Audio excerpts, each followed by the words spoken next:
always bond over the behaviors that men do that are harmful.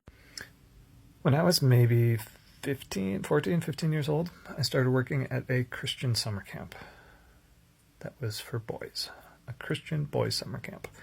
But there were 3 to 4 women on campgrounds. 1 was the nurse, and 3 were the cooks.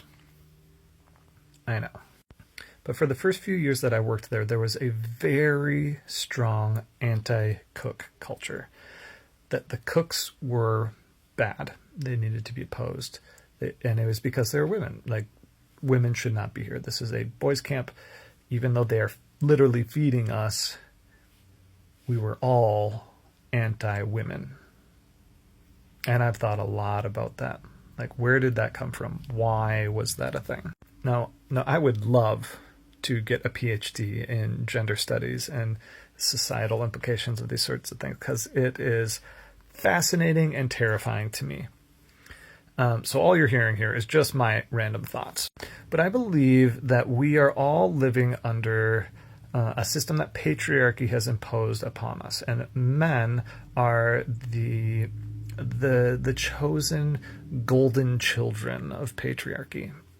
But the specific role that men have to play within patriarchy and capitalism is one of dominance. It is their job, men's job under patriarchy, to have dominance, to assert dominance over others, and to normalize dominance. Because when dominance is normalized, the rich and the powerful can do that to everyone, and we're used to it.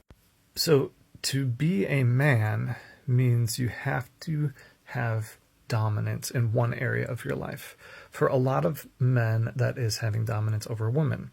And the reason you win a woman and marry her is so that you can be in charge of a household and play out those like traditional Christian gender roles of man of the house.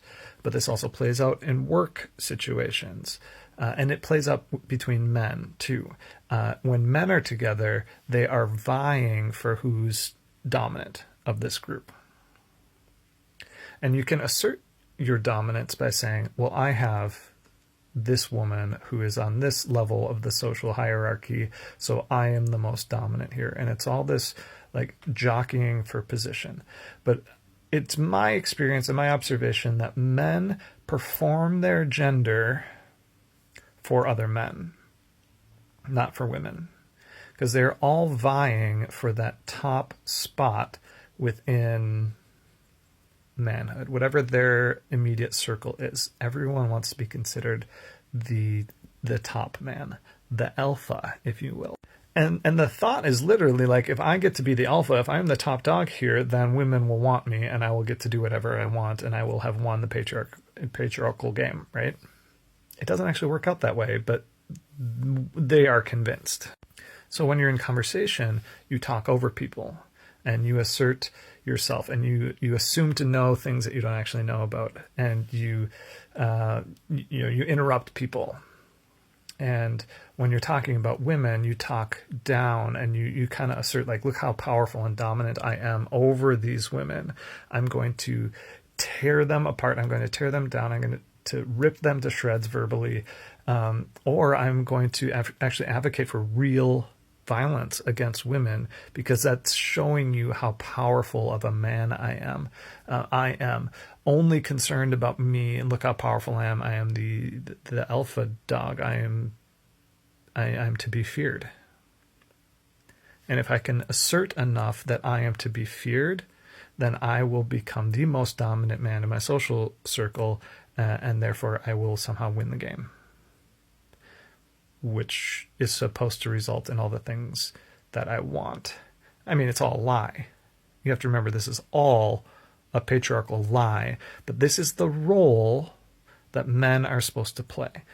They're supposed to be dominating people, dominating women, dominating work culture, dominating over other race, all the things.